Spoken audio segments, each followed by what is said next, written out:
aking bibig. Ang aking kaluluwa ay maghahambog sa Panginoon. Marinig ng maamo at masasayahan o dakilain ninyo na kasama ko ang Panginoon. At tayo makapagbunyi na magkakasama ng kanyang pangalan. Aking hinanap ang Panginoon at sinagot niya ako at iniligtas niya ako sa lahat ng aking mga katakutan. Sila'y nagsitingin sa kanya at nangaliwanagan.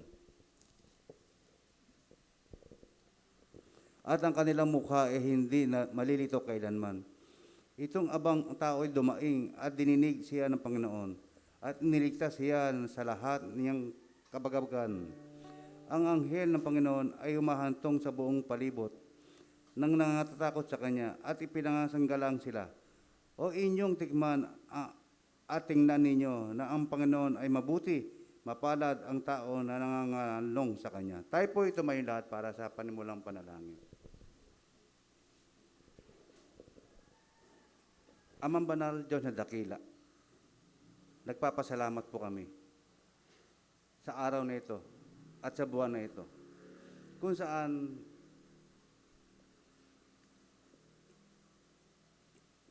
ang ikadalawamput-dalawang anibersaryo ay aming ipinagbubunyi.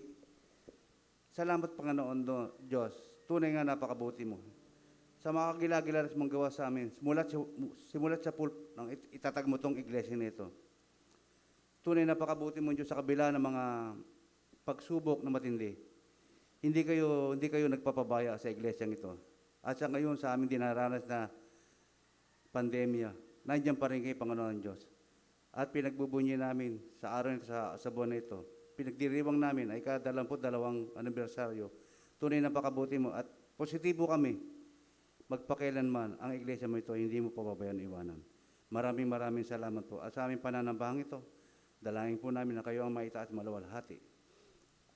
At patuloy yung pagpalain ng iglesia nito. Patuloy mong himukin ng mga tao. At pag-initin mo, paglibay mo ang mga anak mo na narito, Panginoon Diyos.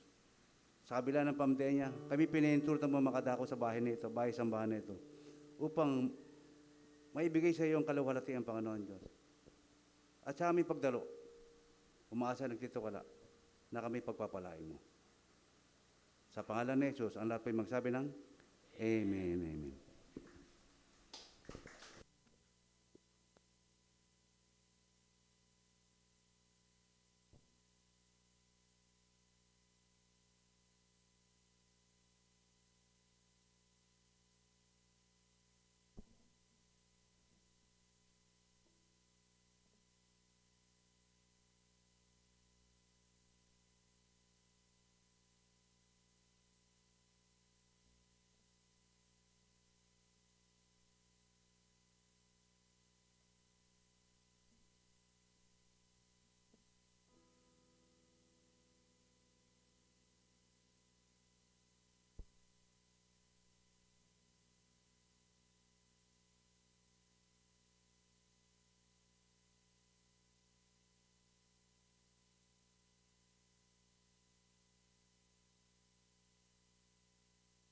Anniversary.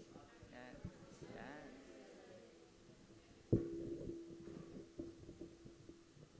Yan. Amen. Sa Diyos po ang papuri at binigyan niya tayo ng kalakasan at biyaya sa araw-araw. Purihin po ang Panginoon.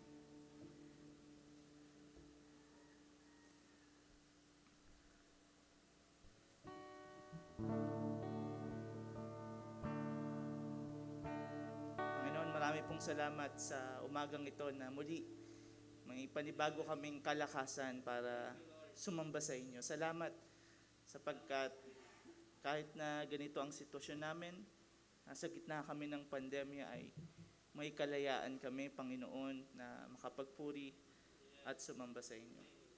And lagi nating iniisip yung tema ng katapatan, no?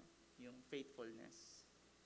At ito ay somehow na unique sa ating paniniwala kasi minsan, no, karaniwan ang ugat ng mga problema sa bahay, ugat ng problema sa politics, sa ating komunidad ay yung kawalan ng tiwala, di ba? Pero ang Panginoong Diyos ay hindi nakabase sa kung ano yung performance natin sa Kanya. Amen po ba? Hindi po nakabate yan sa kung ano yung ginagawa natin sa Kanya every Sunday kasi nananatili siyang tapat sa ating buhay. Amen po ba? Kaya bigyan po nga natin ng palakpak, malakas sa palakpak ang ating Panginoon.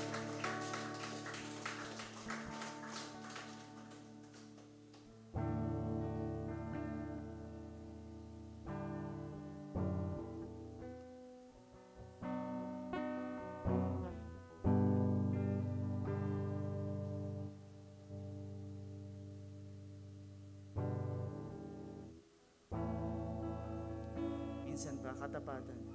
Katapatan mo, Diyos, tunay at dakila. Ang pag-ibig mo'y wagas at walang kapantay sa aming puso, sa aming buhay. Papurit pagsamba iaalay. Bukas, noon, ngayon, magpagkailanman, luwalhatiin ka. Minsan pa, katapatan mo, Diyos. Katapatan mo, Diyos, tunay at dakila. Ang pag-ibig mo, ang pag-ibig mo'y wagas at walang kawantay sa aming puso, sa aming buhay. Papurit pagsamba iaalay. Bukas, bukas, noon, ngayon, magpagkailanman, luwalhatiin ka. Come on, church. Panginoon, Panginoon, kay buti mo sa akin. Amen po. Ikaw lamang ang tangi kong sasambahin, aawitan, aawitan kita at pupurihin,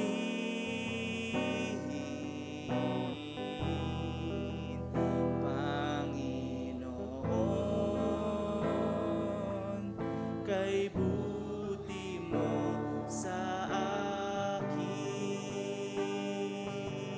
Minsan pa, katapatan mo, katapatan mo, Diyos, tunay at dakila.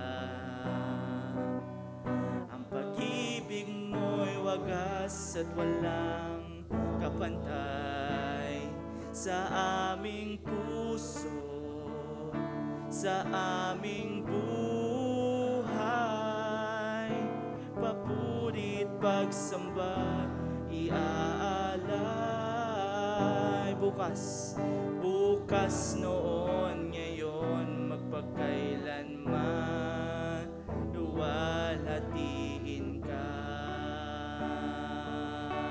Panginoon, napakabuti mo. Panginoon, kay buti mo sa amin. Ikaw lamang, Panginoon. Ikaw lamang ang tangi kong sasambahin, sasambahin, aawitan kita at pupurihin,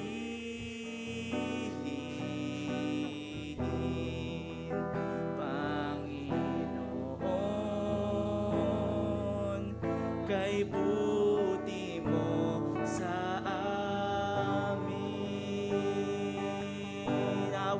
kanta, Panginoon.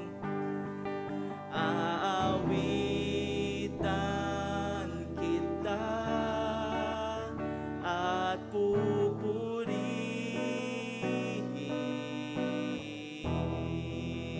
Panginoon, kay buti mo sa akin.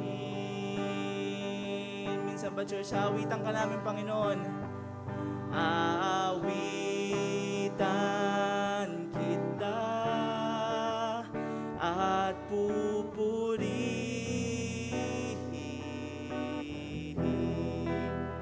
Panginoon, kay buti mo sa amin. Napakabuti mo, aming Diyos Ama. Iyong nilikha, Panginoon. Iyong likha, luluwalhatiin ka. Napakabuti mo, Panginoon. Napakabuti mo, di ka nagbabago.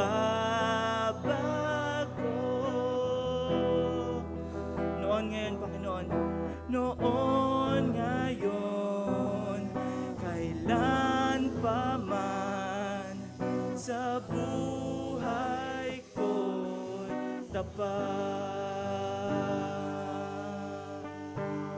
O Diyos na napakabuti, Diyos na napakabuti, sa'yo kami lumalapit, walang kapantay, pag-ibig mong tunay, karangalan at papuri, sa'yo lamang laan. Sama-sama po nating awitan ng Panginoon. Napakabuti mo, aming Diyos Ama. Iyong likha, Panginoon, iyong likha, luluwalhatiin ka. Napakabuti mo. Napakabuti mo, di ka nagbabago.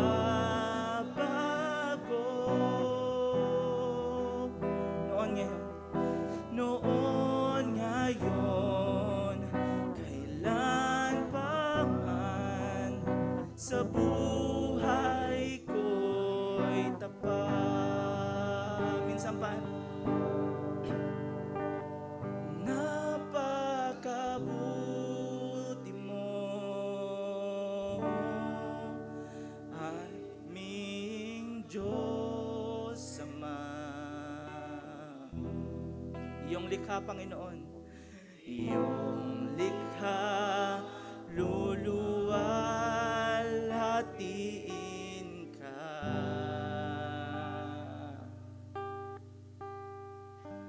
Napakabuti mo, ka nagbabago.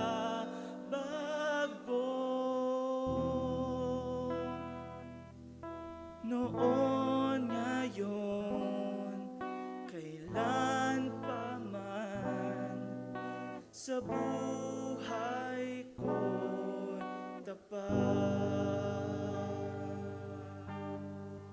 Ginoon, sabi mo sa iyong mga salita, Panginoon, kung wala man na magpuri sa inyo, Panginoon, ay hahayaan mong buhayin ang mga bato, Panginoon, upang magpuri sa iyo, Panginoon. Lord, help us, Lord, to see your faithfulness, Lord, na makapagpuri sa inyo, Panginoon, ng may kalayaan, na may pagpapakumbaba, Panginoon, na may pagpapasalamat, Panginoon. Salamat sa iyong buhay.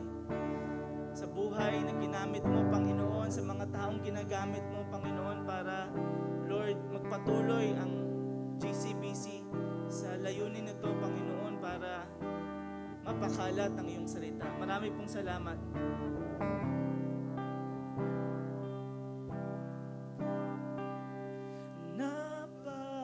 Napakabuti mo,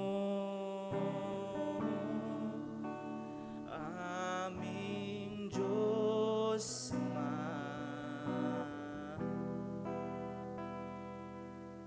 Iyong likha, luluwalhatiin ka.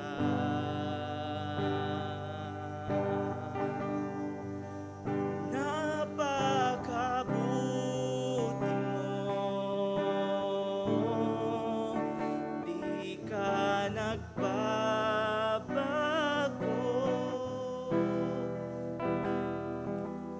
Noon, ngayon, kailan pa man. Noon, ngayon, kailan pa man. Noon, ngayon, noon, ngayon, kailan pa man.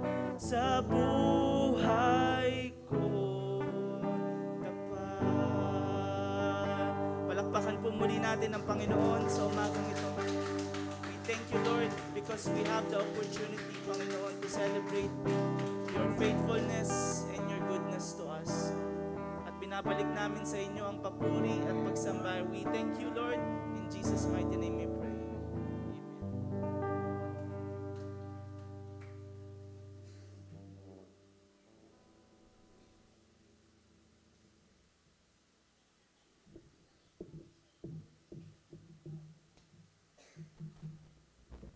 Amen.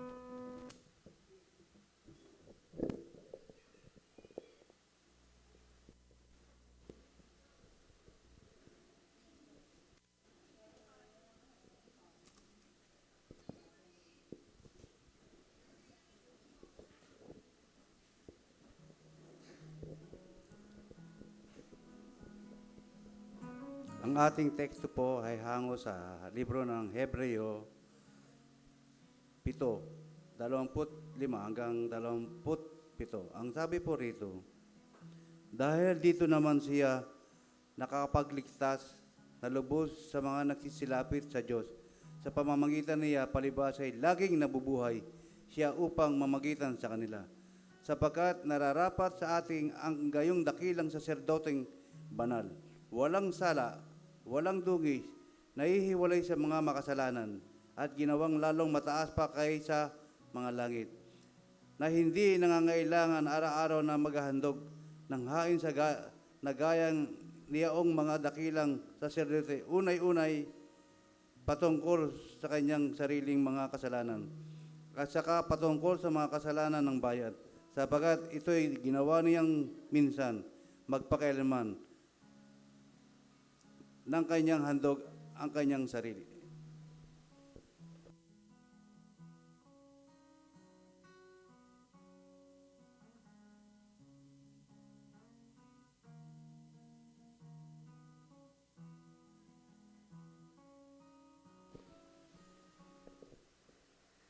Good morning.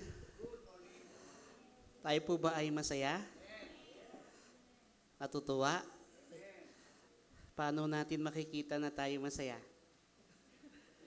Kung tayo ay natatakpan ng ating mga bibig para ngumiti. Sa mata nakikita. Kaya tingnan nyo yung mata ng katabing nyo. Kung ang mata niya ay nangungusap at natutuwa sa galak, no? Kahit na tayo ay may takip sa ating bibig.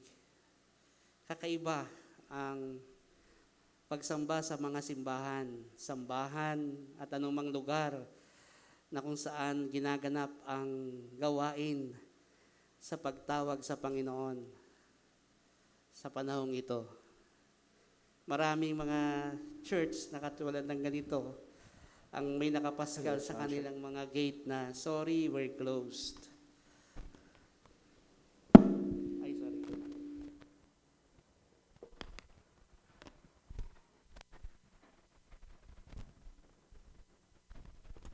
Kakabit ko lang itong aking.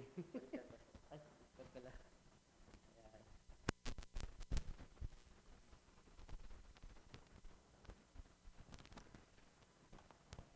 Tayo po ay papasalamat sa Panginoon at hindi po naging hadlang kadala sa kanyang gawain sa lugar na ito. Amen ba? Ang iba po ay walang gawaing matatawag ba nating face-to-face o half-face, half-face? Face-to-face pa rin. Dahil sila po ay nasa under ng ECQ, lalo na ang NCR. Laguna, Cavite, Iloilo. Yun ang aking nabasa sa balita.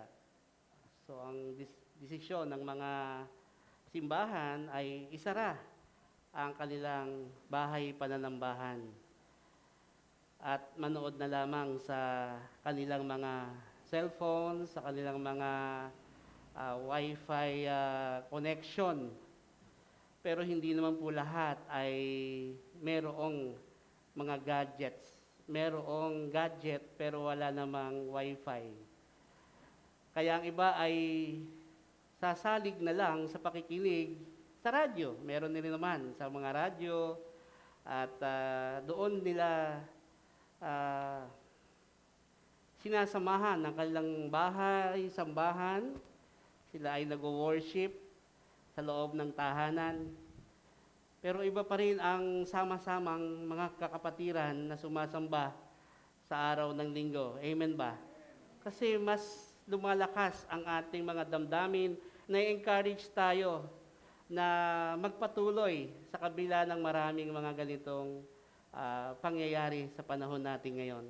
Bilang na bilang lamang ang maaring dumalo, pero hindi ito ay hadlang upang tayo magpuri sa Panginoon.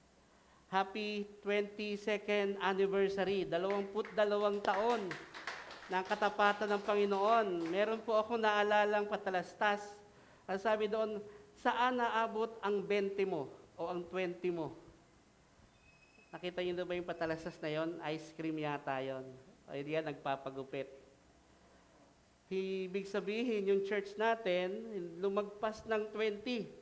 At katunayan, itong tarpaulin na ito ay 2 taon nang nakalipas.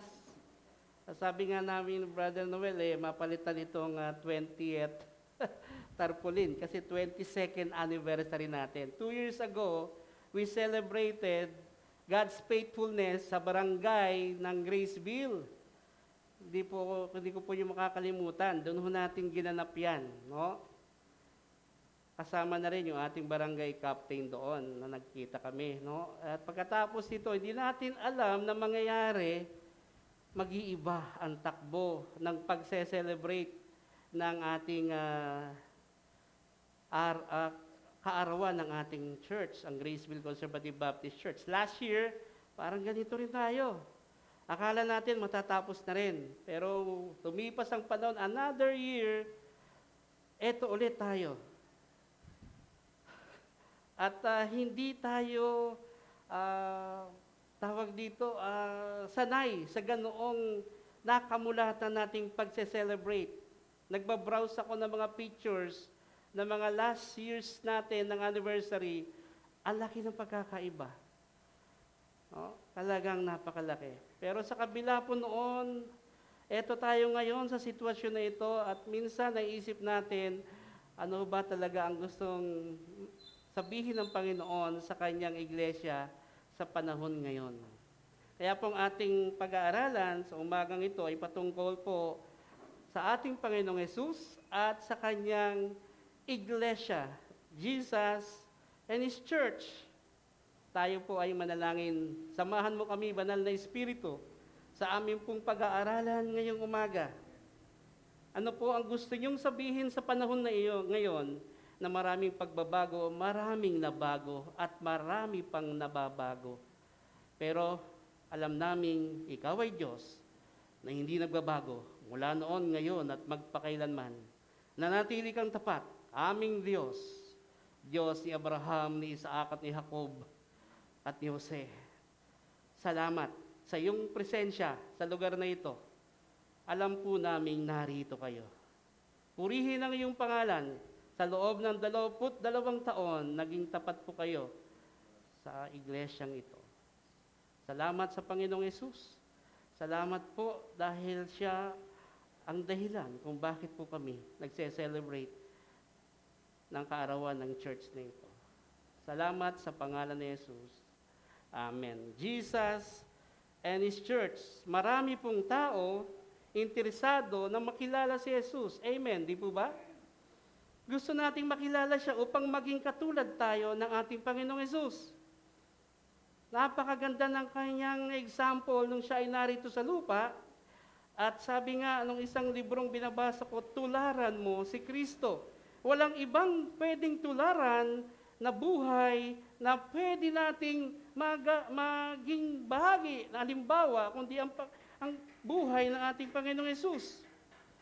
Pero minsan ang iba ay hindi tinitignan yung interest o yung pagpapahalaga doon sa kanyang minamahal ng Panginoong Yesus. Walang iba kundi ang kanyang church. His church. Tayo po yun bilang isang iglesia. At ang iglesia ay hindi po nakasalig sa isang lugar na naitayo, katulad nito, ito ay matatawag na isang bahay, sambahan. No, hindi naman siya, mamaya malalaman natin, hindi naman talaga siya building. No, ito ay isang iglesia na kung saan ay sama-sama ng kapulungan ng mga nananampalataya kay Kristo. Lahat po ba tayo ay mayroong personal na relasyon sa ating Panginoong Yesus? Amen. Meron tayong pagkakilala sa Kanya bilang ating Panginoon at tagapagligtas. Ang salitang church o eklesiya ay tinatawag na called out, no? Kinold out, tinawag, palabas, no? Kaya po kahit tayo ay nagkakasama-sama dito sa loob, ang ating dakilang Diyos ay ating pinupuri at sinasamba sa Panginoon. Tunay na ang ating church na ito ay biyaya ng Panginoon. Tingnan po natin ang una nating pag-aaralan. The church is built by Christ. Ang isang iglesia ay ang Panginoong Yesus ang dahilan kung bakit nagkaroon ng church. Kung ating titingnan po sa panahon na ang nilikha ang mundo sa libro ng Genesis, nakita natin yung napakagandang istorya ng pamilya. Ang unang nilikha ng panahon na yon ay pamilya. Sino po yon? Si Adan at si Eva at ang kanyang mga anak na si Cain, Abel at si Seth. No? Kasi parang naputol na kaagad kay Cain, kay Abel, pero may isa pang anak, si Seth. No? Isang pamilya na binubuo ng isang pamayanan nung panahon na yon na nalikha ang mundo. The family, no? Pinahalagahan ng Diyos ang pamilya. At nakita natin doon ang mga pangalang nabantog sa loob ng panahon na yon na bumuo rin ng mga pamilya. Si Abraham, si Isaac, no? Si Jacob, si Noah. Napakaganda ng mga panahon yung bagamat may mga iba-ibang pangyayari sa buhay ng mga taong ito. Pagkadipas ng panahon, dahil sa hindi maayos sa pakikipag-ugnayan ng tao sa Diyos, nagkaroon ng pagsuway. At dahil sa pagsuway na yon, nagkaroon ng hindi magandang relasyon ang tao sa Diyos dahil sa kasalanang nangyari. Subalit salamat sa Panginoon, mahal ng Diyos ang sanlibutan at naisulat ang John 3:16, for God so loved the world that He gave His only begotten Son, that whoever believes on Him should not perish, but have everlasting life. Mahal ng Diyos ang sanlibutan, binigay niya si Jesus bilang hain para sa kasalanan ng bawat sanlibutan ng taong dadating sa mundong ito. At nakita natin doong naitatag yung tinatawag na church. At ang Panginoong Yesus din ang nagsabi nito. Tignan po natin sa Mateo chapter 16, verse 18. Matthew 16, verse 18, sabi dito, "And I also say to you that you are Peter, and upon this rock I will build my church, and the gates of Hades shall not overpower it." Sabi ng Panginoon kay Peter, to you, si Peter. Kilala natin si Peter, si Pedro. Sabi nila, kapag ka narinig mo ang pangalang Pedro, nasa langit ka na raw. Kasi siya raw may hawak ng susi para ikaw ay pagbuksan. Yun po ay hindi naman si Peter may hawak ng susi. At talagang ang Panginoong Yesus ang dahilan kung bakit tayo makakarating doon. "And you say to you are Peter," ikaw Peter. Salitang Peter sa Griego, ang salitang ito ay Petros. Ang Petros ay maliit na bato. Nakakita na kayo ng mga batong maliliit, no? Parang graba. Sabi niya, ikaw Peter, Petros, and upon this rock I will build my church. On this rock, ibibuild ko ang aking church. Yung rock, si Jesus, is Petra, malaking bato. Ikaw ay gagamitin ko sa paghayo para maraming makakilala sa Kanya bilang Panginoon tagapagligtas. "And the gates of Hades shall not overpower it." Kahit ang kaaway, anuman ang gawa ng dyablo, hindi kaya ang church. At walang iba kundi tayo po bilang kalipunan ng Panginoon sa lugar na ito. Ganon din po ang nabanggit sa Colossians chapter 3, verse 11, upang makita natin na ang Panginoong Yesus ang siyang nag-build ng church. Colossians chapter 3, verse 11. Ayan, nabuksan po natin ngayon ang mga Bibles natin. "A renewal in which there is no distinction between Greek and Jew, circumcised and uncircumcised, barbarian, Scythian, slave, and freeman. But Christ is all and in all." Wala nang pagkakaiba. Kung ikaw ay Griego man, kung ikaw man ay Hudyo, kung ikaw man ay tuli o hindi tuli, kung ikaw man ay maganito, wala nang pagkakaiba. Kapag nakilala mo si Kristo ay para sa lahat. Kaya ang mga Pilipino na nakakilala sa Panginoon at kinilala si Jesus bilang Panginoon tagapagligtas, si Kristo ay kasama rin natin, hindi lamang sa mga bayang Israel. Amen ba? Na tayong mga Pilipino ay kasama sa kanyang bayan, na tayong mga Pilipino ay may bahagi sa buhay na walang hanggan. Wala nang pagkakaiba dahil si Kristo ay para sa lahat. Christ built the church. Siya po ang naggawa ng church. Walang iba. Pangalawa, the church is bought by Christ. Ang church ay binili ng ating Panginoon. Sa salitang binili, talagang binigyan niya ng hindi pera, kundi ng kanyang buhay. Sa Mateo chapter 1, verse 21, noon pa man, may plano na talaga na ang Diyos, tawagin niya ang mga kikilala sa Kanya, sa Panginoong Yesus. Mateo 1:21, she will bear a son, and you shall call his name Jesus, for it is he who will save his people from their sins. Tatawagin mo ang iyong magiging anak, Maria, na Jesus. O Jose, siya ay papangalanan mong Jesus. Bakit? Dahil siya ay magliligtas sa kasalanan ng tao. Ang Panginoong Jesus ang dahilan kung bakit po may church. Kung bakit po ang buhay niya ang ibinayad para magkaroon ng pagkakasama-sama ang loob ng tahanan ng Panginoon, ang magkakapatiran. Sa Acts chapter 20, verse 28, o mga gawa, chapter 20, verse 28, atin po din pong mababasa, sa sulat na ito ni Lucas, Acts 20 verse 28, "Be on guard for yourselves and for all the flock, among which the Holy Spirit has made you overseers to shepherd the church of God, which is purchased with His own blood." Ninais na ang bawat nasa loob ng church ay maalagaan. Kung kaya ho, sa pamamagitan ng banal na Espiritu, sa pamamagitan ng mga naglilingkod sa church, ayaw niyang mapahamak ni isa man. Ayaw niyang mapahamak ang kanyang anak ay mapariwara at lumayo doon sa loob ng pagsasama bilang magkakapatiran.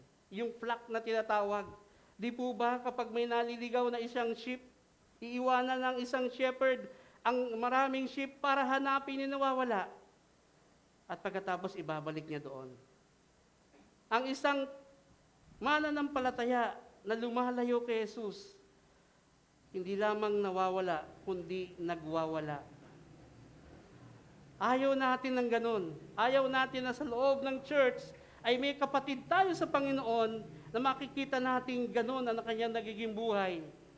Kung kinilala niya ng taong ito si Kristo sa kanyang buhay bilang Panginoon tagapagligtas, tinanggap niya at siya ay tinatawag na nakasama sa loob ng isang church, makikita ang kanyang buhay ay magbabago. At yung kabutihan ay makikita sa kanya. Alam natin ang kaligtasan ay sa pamamagitan lamang ng pananampalataya kay Kristo. Amen. Wala nang iba. Hindi tayo maliligtas sa ating mabubuting gawa. Walang mabuti sa langit. Walang mabait sa langit. Dahil wala naman talagang mabait. Lahat ay makasalanan. Subalit ang sabi doon sa Ephesians 2:8-9, "For by grace you have been saved through faith.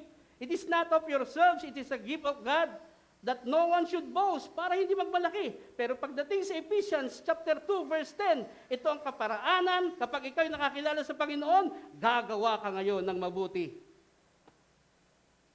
Marami bang Kristiyanong gumagawa ng mabuti ngayon? Kaya hindi nalalaman ang iba ay Kristiyano dahil sa kanilang mga ugali, pagkilos, at paggalaw sa loob ng tahanan, sa labas ng tahanan, hindi makilala kung sila ay na kay Kristo dahil pare-parehas lang ang kanilang ginagawa. Hindi dapat ganon. Masakit sa isang kapatid sa Panginoon na makita ng isang kapatid na itong kapatid ko na ito, lumalayo sa pagkakilala sa Panginoon. Wala ang bunga ng banal na Espiritu sa kanyang buhay. Wala ang love, joy, peace, patience, goodness, kindness, self-control. Lahat ng mga ito ng bunga ng banal na Espiritu dapat makita sa isang mananampalataya, tila hindi nakikita. Kapatid, kung ikaw ay binili ng Panginoon at ang buhay niya ay binayad para tayo maligtas, magkaroon ng buhay na walang hanggan, gumawa ka ng mabuti sa panahon ngayon. Ipakita mong ikaw nga ay ligtas, ipakita mo na binago ka ng Diyos sa iyong buhay. Hindi lamang ikaw naging Kristiyano sa kanyang bibig o sa tiyan, kundi ikaw ay Kristiyano sa loob ng iyong buhay, sa iyong pagkilos, paggalaw. Ikaw ay isang mananampalataya dahil ang sinusunod mo ay ating Panginoong Hesus, wala lang iba. Dahil binago ang iyong buhay. Kaya ho ang isang church ay mga makasalanan na binago ang buhay. Amen ba? Nababago ang buhay ng isang tao na nakakilala kay Kristo dahil ang Panginoon ang bumili at ang ibinayad sa church ay ang kanyang buhay. Tayo po ang church, the believers. Pangatlo, the church is bound by Christ. It is Christ who holds us together and makes us one spirit. Ang Panginoong Hesus ang naghahawak sa atin, kaya tayo isa. Kaya nung pumunta ka rito sa loob ng church, iisa ang iyong espiritu. Bumati ka sa kapatid mo, naroon yung galak. Kasi alam mong siya ay kapatid mo sa Panginoon. Hindi lang kapitbahay, hindi lang kabarangay, hindi lang kakilala sa muka. Kapatid mo siya sa Panginoon, may pareho kay espiritu na nagmamahalan sa isa't isa. Because of Christ, our traditions may vary between the various church communities. There may be variation sa pagbabago ng mundo. May nakikitang pagbabago sa loob ng church. Marahil ang isang church ay pinapangunahan ng mga elders. Sa Ephesus, May mga elders pong tinalaga. Yung mga matatanda ng church, hindi naman matanda lang sila sa edad, kundi sila yung tumitingin, nag-aalaga sa kawan. Doon po sa Colossus o sa Philippi, mga bishops, medyo mataas yung mga bishop, no? Hindi naman mataas, kundi tumitingin hindi lamang sa mga elders, kundi sa church din, no? Mas pertain doon sa mga elders and pastors. Nagbabago. May mga iba-iba ang loob ng iglesia. Pero ang pinaka-bottom line doon, si Kristo pa rin ang pinakapuno. Siya pa rin ang head. Siya pa rin ang bawat isang iglesia ay pupunta naman sa Panginoon. The Lord Jesus Christ pa rin ang pinaka-common head. Kahit anong hitsura ng church. Kung iyong ipipicture ang church, anong hitsura nito?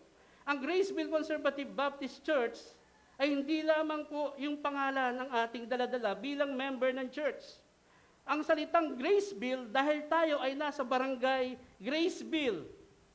Bakit kaya tayo napunta dito sa barangay Graceville? Inadyaban ng Panginoon na ang mga taga Graceville Conservative Baptist Church ay tumira sa loob ng Graceville? Yes. May layunin ba ang Diyos kung bakit tayo napatira sa Graceville?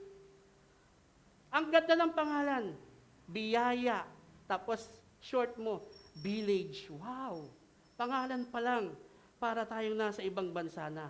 Graceville. Sinundan ng conservative. Ang salitang conservative, hindi naman po yung conservative tayo sa ating pananamit. Wala naman ako nakita ritong nakatalukbong o anumang mga bagay sa damit na sobrang haba at hindi na makita ang kanyang mukha. Sabi nila, yun daw ang conservative, which is, nung panahon na yun, talagang gano'n ang mga damit. Pero dito, pwede kang magpantalo ng babae, pwede magpantalo ng lalaki. Huwag lang magsasaya ang lalaki. Hindi doon sa word ng conservative sa pananamit o conservative sa anuman. Conservative dahil ang pinangahawakan na otoridad sa buhay pananampalataya ng mga Graceville Conservative Baptist Church ay nakasalig sa kanyang salita. Very conservative in His word. Ito ang pinangahawakan sa lahat ng mga issue ng buhay.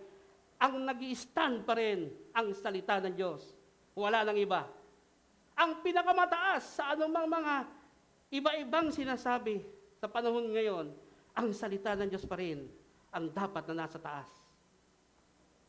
Marami tayong naririnig na kung ano, pero the truth of the Word of God ay hindi dapat isang alang-alang sa ating mga naririnig. May hilig tayo sa mga fake news na naririnig, pero ayaw nating basahin ang good news na dapat nating saligan na ating pananampalataya at yung araw-araw nating buhay.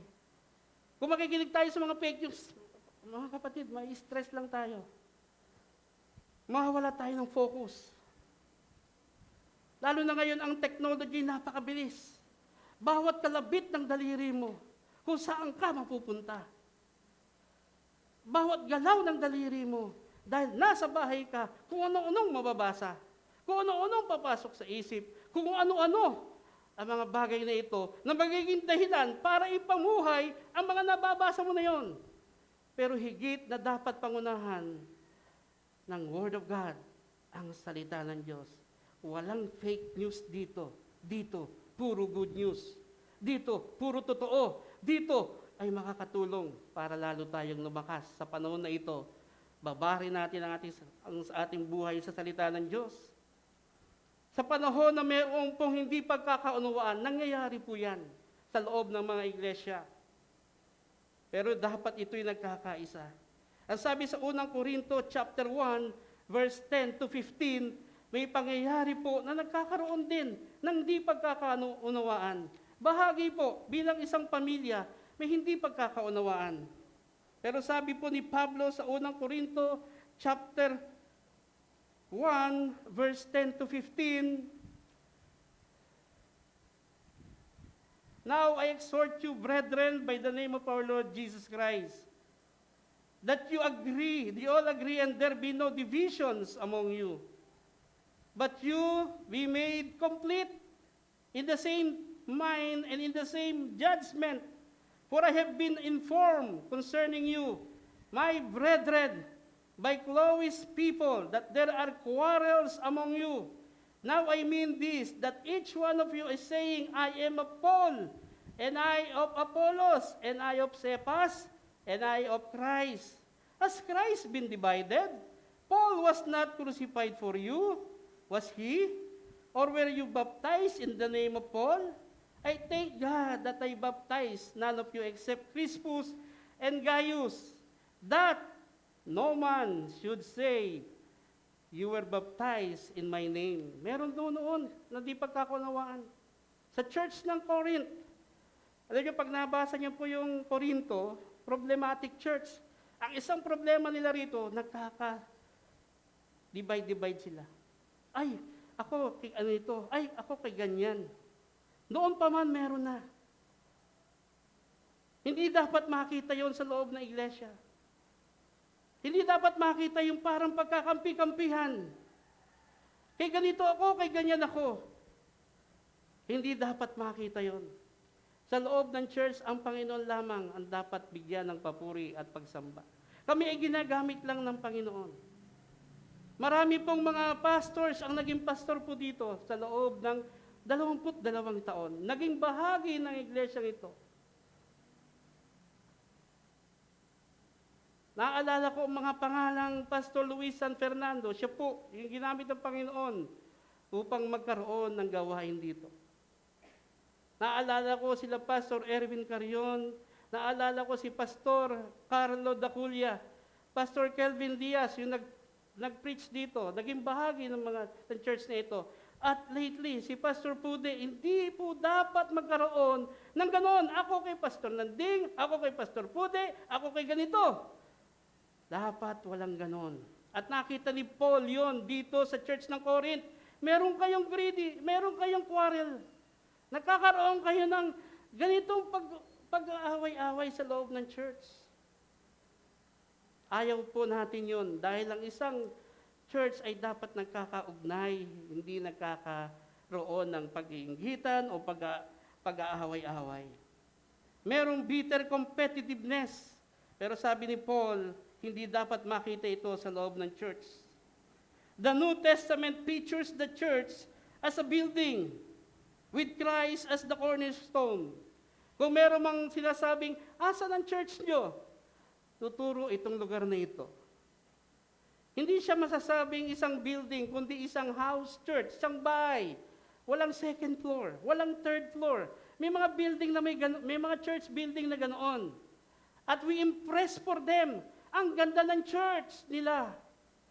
Aircon, pag tumugtog, yung music, umaabot, hindi lamang sa tenga ko, pati nung nasa kabila.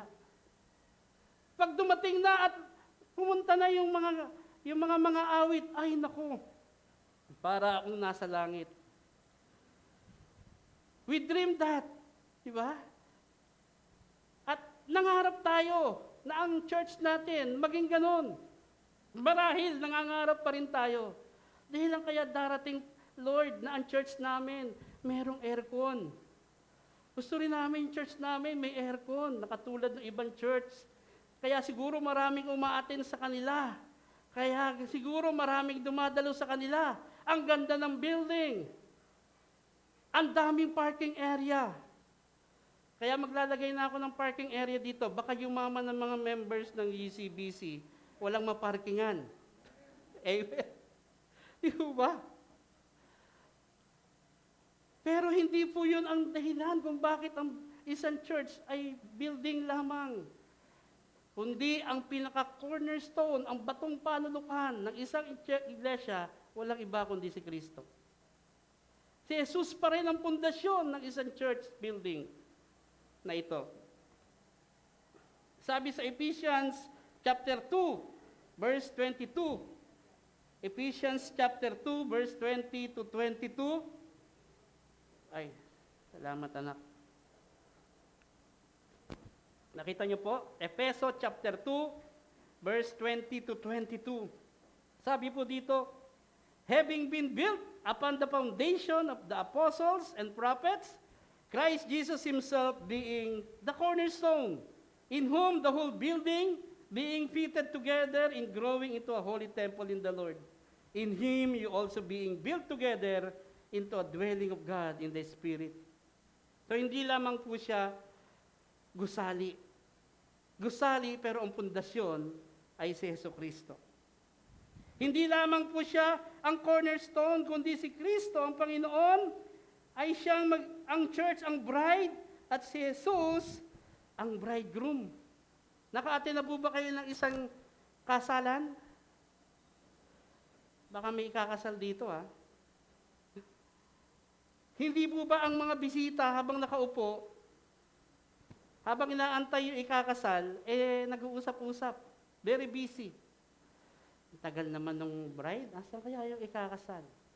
Yung lalaki, nandun na. Nag-aantay na. Ito ang magandang picture nito, no?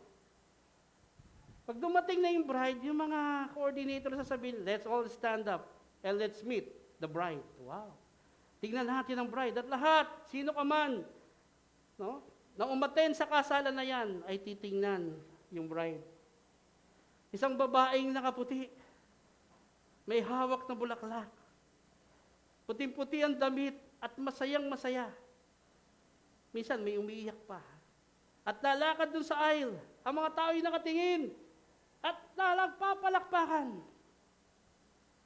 Habang excited ang bridegroom o yung groom. Alam niyo mga kapatid, ang iglesia, ang church, ay isang bride. Ang church na ito ay kakasal sa ating Panginoong Hesus. Magkakaugnay din tayo mga kapatid, balang araw. Makakasama natin ang ating groom na walang iba kundi ating Panginoong Hesus. Ang church na ikakasal ay dapat makitaan ng ganoong kabanalan dahil ang Diyos natin ay banal.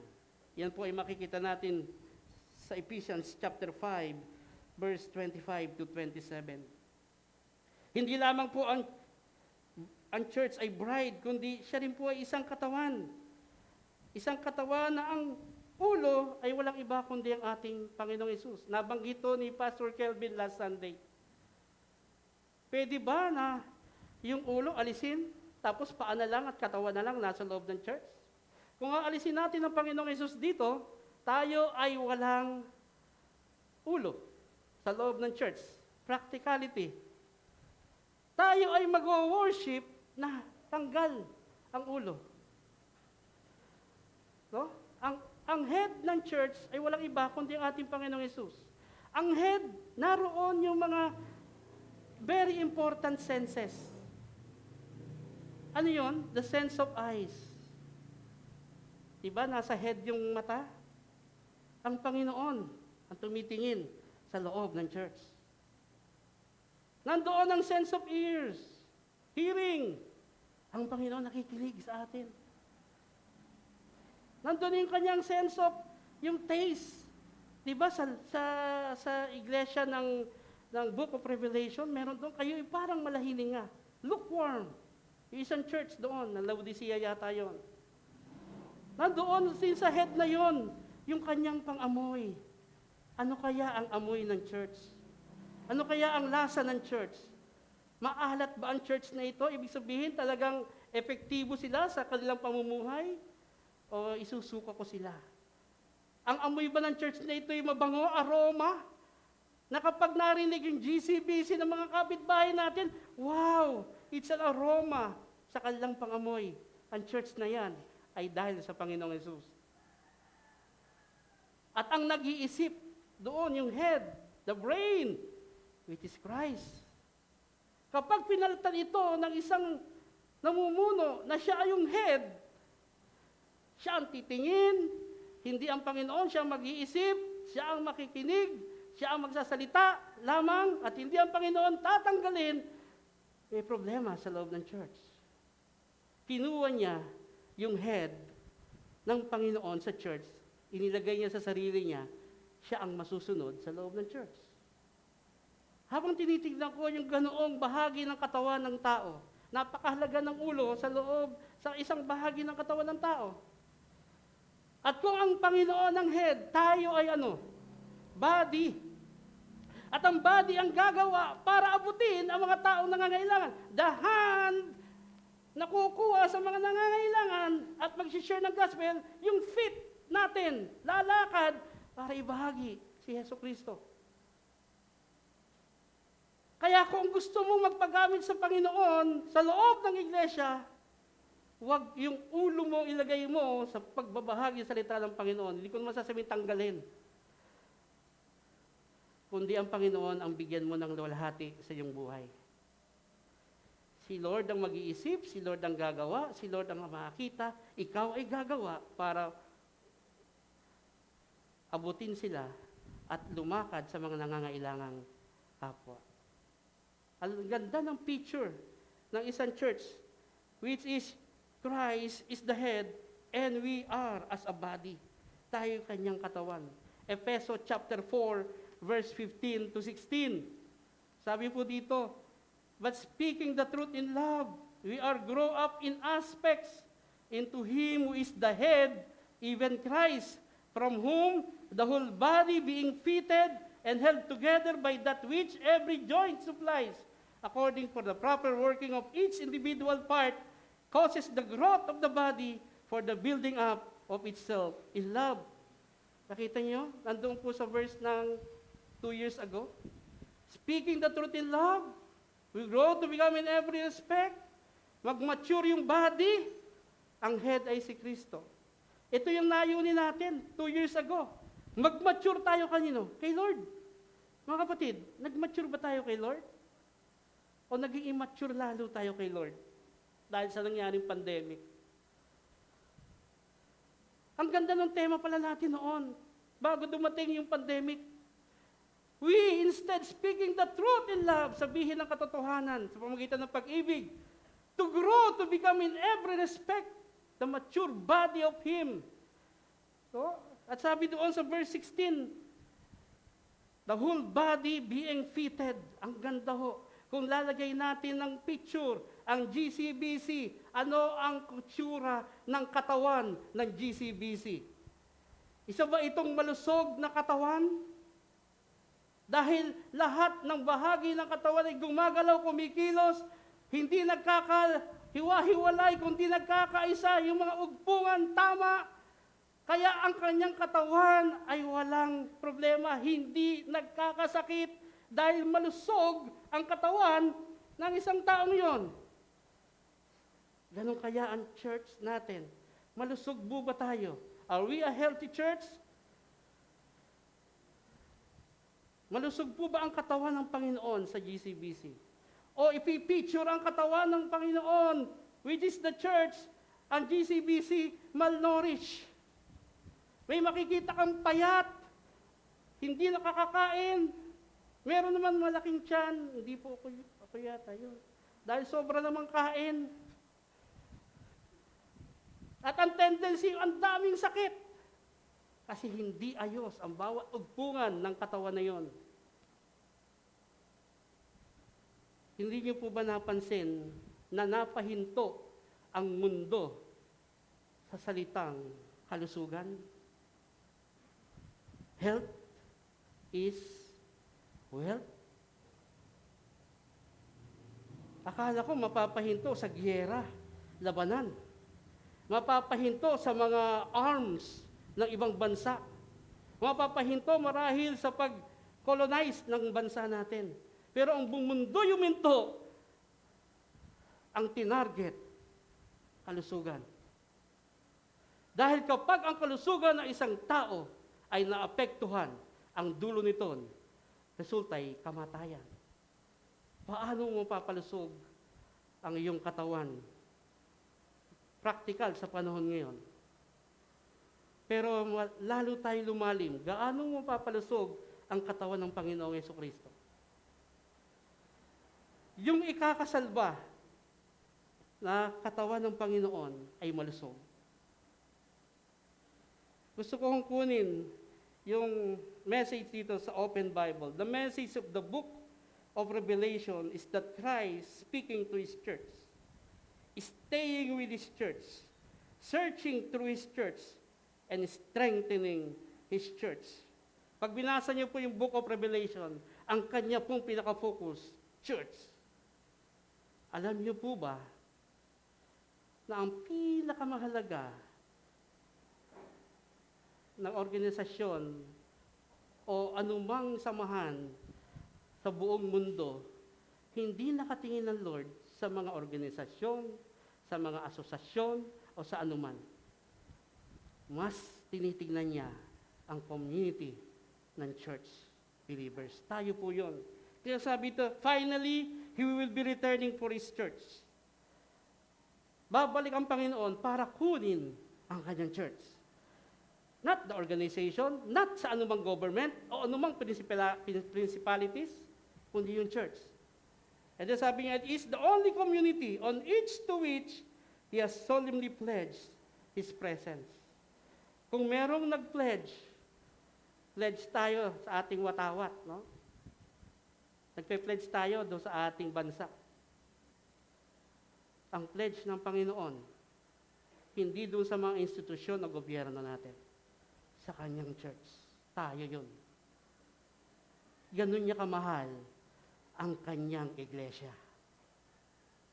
Ganyan niya pinahalagahan ang church. At ang church na ito, na pinagsama-sama tayo, nakilala natin ng Panginoon, isasama ng Panginoon pagdating niya. Kukunin niya tayo. Iiwan natin ang mundong ito na hindi naman tayo taga rito. Mga alien lang tayo dito, mga kapatid. Wala tayong tahanan dito. Ang tunay nating tahanan, ang bound natin sa langit. Kung tayo ay mga alien lamang dito, tagalakbay lang dito, ang buhay nating pinamumuhay dito ay hindi dapat buhay na pang-temporal lamang, kundi buhay na pang-walang hanggan. Nakatuon ang ating mga isipan gawain dahil alam nating tayo ay kukunin din ng Panginoon, isasama niya. 22nd anniversary, Graceville Conservative Baptist Church. Natapos po ako dun sa Baptist. Baka may magtanong, bakit Baptist? Title lang ho yan ng reliyon, Baptist. No? Wala hong magsasabi sa langit, pag ikay maliligtas, ano ka, Baptist ka ba o ganito? Hindi ho. Hindi itatanong yon. Hindi ho itatanong kung Baptist ka, ligtas ka. So, itatanong doon, anong ginawa mo sa aking anak na si Jesus? Kasi sa langit, wala hong reliyon. Meron relasyon. Church, ito po, ang Graceville Conservative Baptist Church for 22 years. After the pandemic, sana, pagsasama-sama pa ulit tayo, kung di pa tayo kukunin ng Panginoon. Kung may mauna sa atin na kunin ni Lord, makikita rin natin ang bawat isa sa kanyang kaharian. May mga kapatid tayong kinuha ng Panginoon. Nauna na sa atin, hindi na nakaranas ang pandemic na ito. Sabi nga daw nung nila, sana nauna na ako kay Lord. Nauna na pala ako kinuha ni Lord para hindi ko dinanas to. Sana, kinuha na pa ako ng Panginoon nung panahon na walang ganito. Sino rito ang gustong kuhanin ni Lord sa panahon ng pandemic? Parang hindi pa ho natin matanggap. Dahil hindi pa ho natin na naiahiwala yung ating pagmamahal sa mundong ito. Talaga ba? May kapit pa tayo sa mundong ito eh. Kaya ayaw pa nating mapunta kay Lord. Tama ba? Pero paano kung isang araw sa buhay natin, ibigay ng Panginoon ang hatol sa kanyang mga anak? At sa araw na yun ay sasabihin ng Panginoon, anak, eto na. Etong araw na ito na. Wala na tayong magagawa. Pero maganda doon, habang hindi pa ho tayo kinukuha ni Lord, magpagamit na tayo sa Panginoon. Gamitin na natin ang ating buhay na ito para sa mga taong nangangailangan at i-reach out natin silang makilala ang Panginoong Hesukristo. Tayo po ay manalangin. Dakila namin Diyos, salamat po sa 22 taon ng katapatan mo sa iglesyang ito. Sa buong buwan na ito ng Agosto, magdiriwang po kami ng inyong katapatan. Salamat po sa mga taong ginamit ninyo sa lugar na ito. Ang mga elders, ang mga deacons, ang mga members ng church na ito, salamat po sa kanila. Sila po ang naging dahilan din upang magpatuloy ang gawain mo sa lugar na ito. Bilang aming puno at bilang aming head, Panginoon, alam po namin ikaw ang Diyos na nagmamahal sa amin, bumili sa amin at binayad ang iyong buhay. Ikaw ang Diyos na nag-build up sa amin, Panginoon. At kami, habang nag-aantay doon sa iyong pangako ng inyong church, ay kakasal sa iyo, Panginoon, habang inaantay po namin ang panahon na iyon. Matagpuan mo nawa kami, gumagawa ayon sa iyong kalooban. Sa pangalan ni Jesus, Amen at Amen.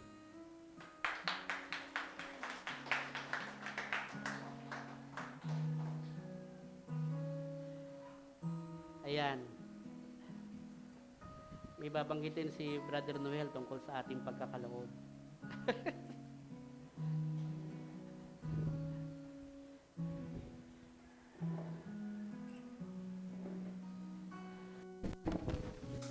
Sa Hebrew 13:16, ang sabi po rito, datapot ang paggawa ng mabuti at ang pag-abuloy ay huwag ninyong kalimutan.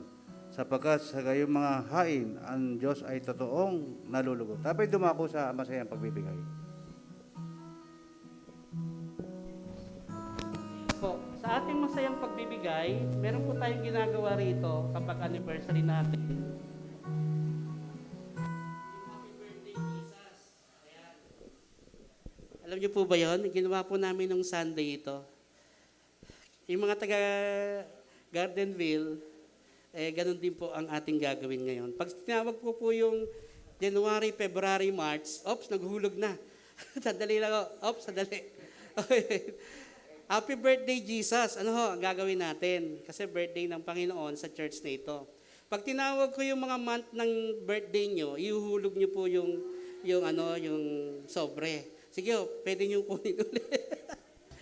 Okay, pag sinabi ko, January, February, March, tapos kakantahin natin ng Panginoon, Happy birthday. Yan.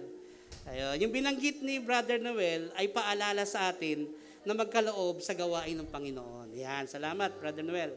Sige, kantayin natin happy birthday to you, ha? Pag sinabi kong January, February, March, at yun ang birthday nyo, ihulog nyo doon. Okay, ready? Go. Happy birthday. Kantayin mo na happy birthday.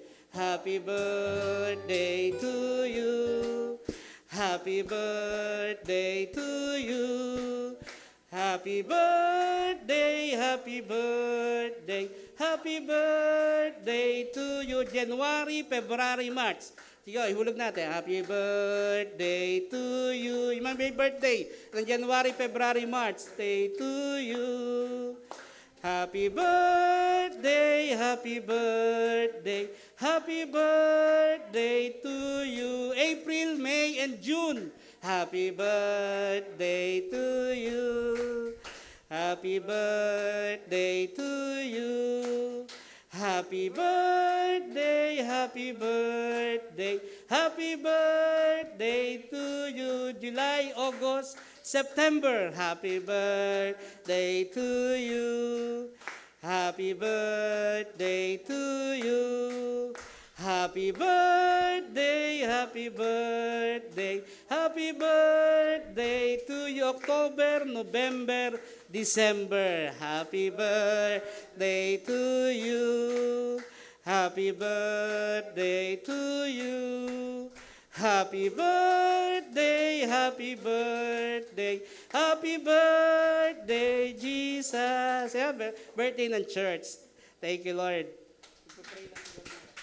Tayo po'y manalangin ang mambanal Diyos na dakila. At salamat po sa bawat kaloob ng mga kapatiran, handog para sa iyong kaarawan o anniversary ng iyong church. Tunay kayo ang Diyos na nagpapala, nagbibigay ng biyaya sa araw-araw na aming buhay. Purihin ka, O Diyos, sa aming buhay. Sa pangalan ng Jesus, ang lahat po'y magsabi ng Amen. Para sa mga pagbati, parang wala mo naguhulog August? Mamaya pa, no? Mga welcome po sa mga dating dumadalo na ngayon muling dumalo. Matagal-tagal na rin pong hindi dumadalo marami sa mga dito. Welcome. Sana tuloy-tuloy na. Ha? Tuloy-tuloy na. Walang pandemya. At para sa mga announcement po, balik natin kay Pastor ang announcement para at benediksyon.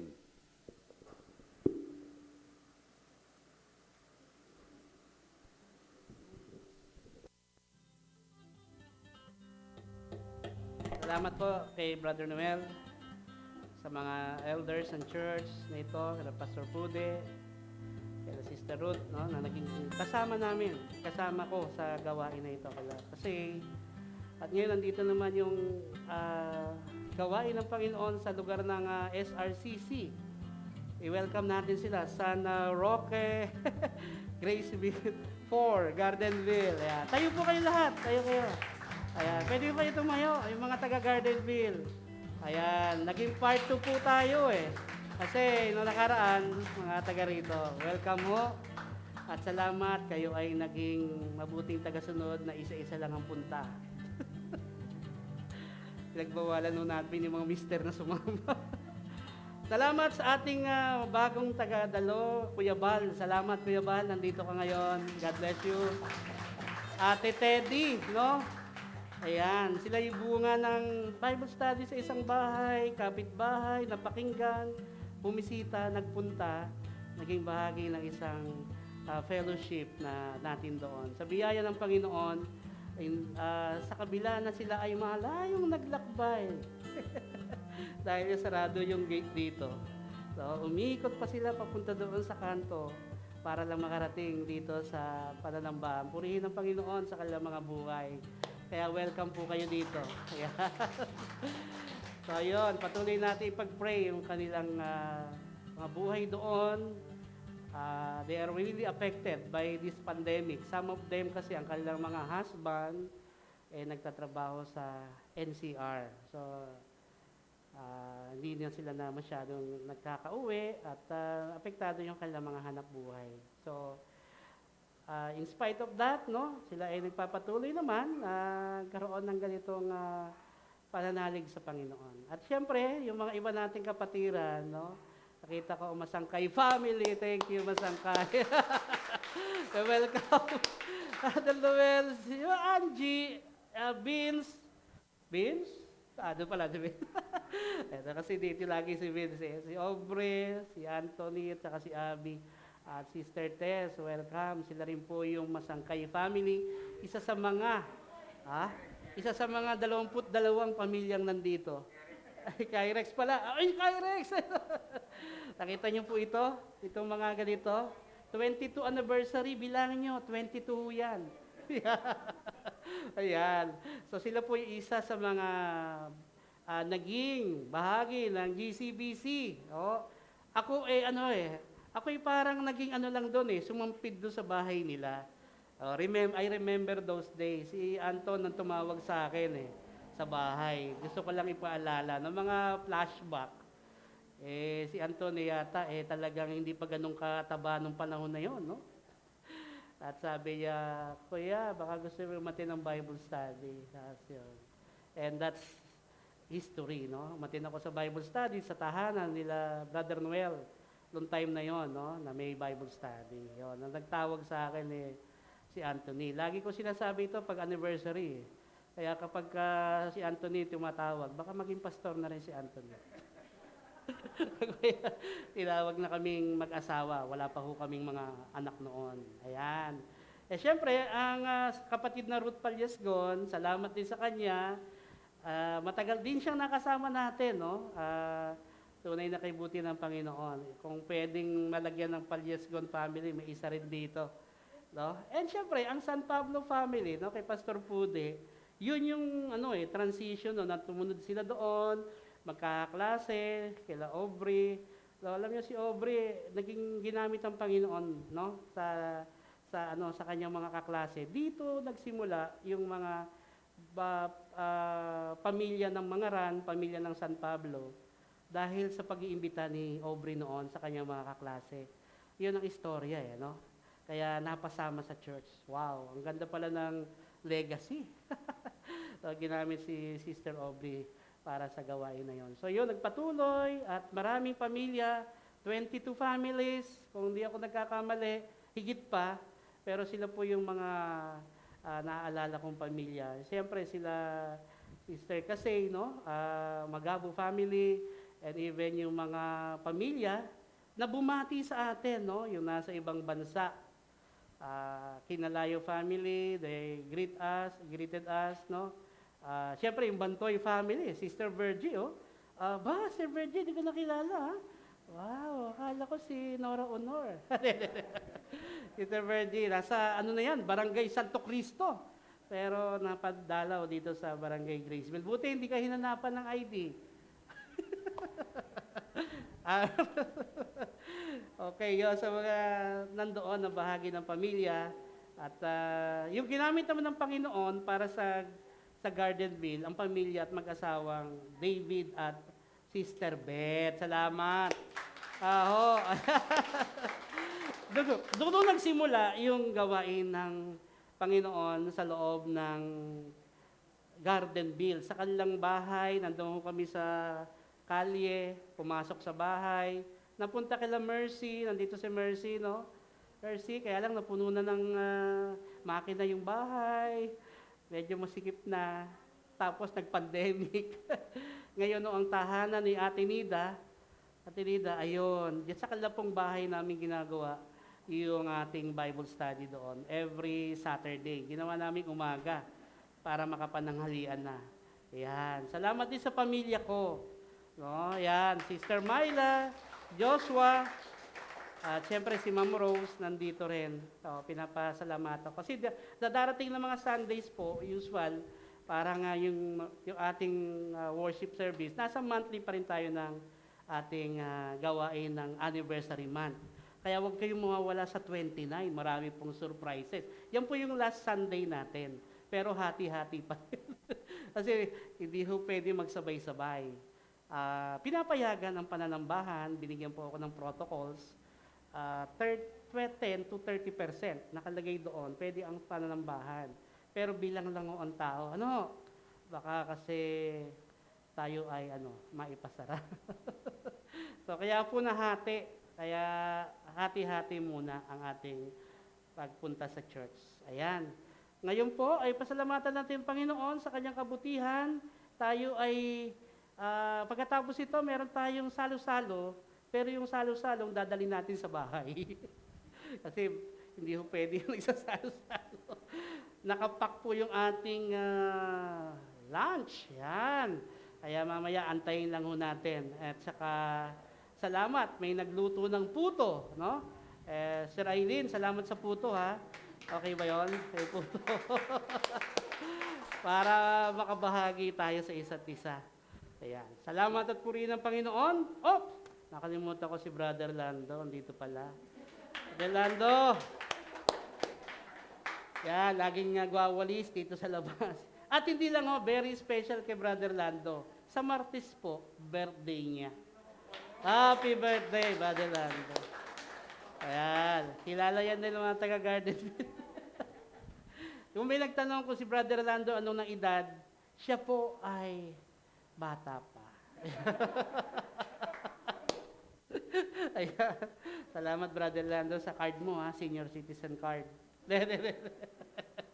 Okay, salamat sa Panginoon.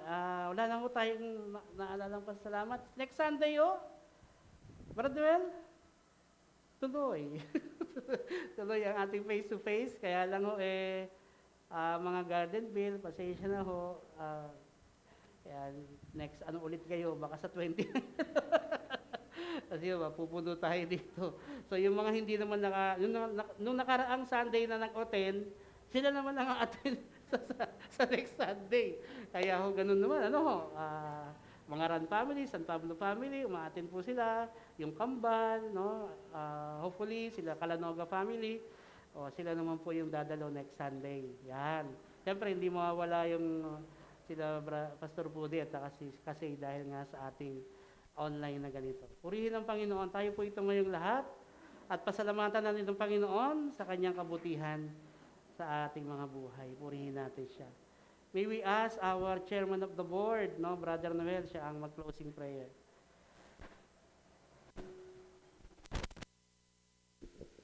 Amang banal Diyos na dakila, maraming salamat po sa pagtatapos ng aming pananambahan. At dalangin po namin na magpatuloy ang face-to-face sa aming church. Pero ang pagsunod sa health protocol ay isang pangunahing agenda. Bagamat hindi ka makakatim linggo-linggo, pero dalangin po namin na magpatuloy ang mga kapatiran. Panginoon Diyos, salamat po sa 22 anniversary ng church nito at loobin niyo po na magpatuloy na marami pang taon ang idagdag mo sa church nito. Panginoon Diyos, maraming mga kapatiran pang idagdag mo at marami pang blessing sa church nito. Panginoon Diyos, kaya Panginoon Diyos, hindi kayo manghihinawa na manambahan sa iyong harapan, Panginoon Diyos, dahil ang mga gawa mo, tunay na kamangha-mangha. Kaya Panginoon, purihin ka, O Diyos, sa aming buhay. Patuloy mong ingatan ang bawat buhay namin, Panginoon Diyos, sa paghihiwalay namin sa oras nito, Panginoon, sa araw na ito. Ingatan niyo po kami, Panginoon Diyos, proteksyonan sa araw-araw, sa kabila ng mga pandemic na yan, Panginoon Diyos. Kaming mga anak mo, napakaswerte, Panginoon Diyos. Dahil kayo ang Diyos na nag-iingat sa amin. Salamat po ng marami. Purihin ka, O Diyos, sa aming buhay. Sa pangalan ng Jesus, ang lahat po magsabi ng Amen. Okay, hintay lang po natin yung ating food. Picture taking pala muna. Ayan. Mga pala, last Sunday, nag-picture taking kami. Picture taking po tayo dito. Una po ang mga kababaihan. Tama ba, Pastor Food? Mga babae.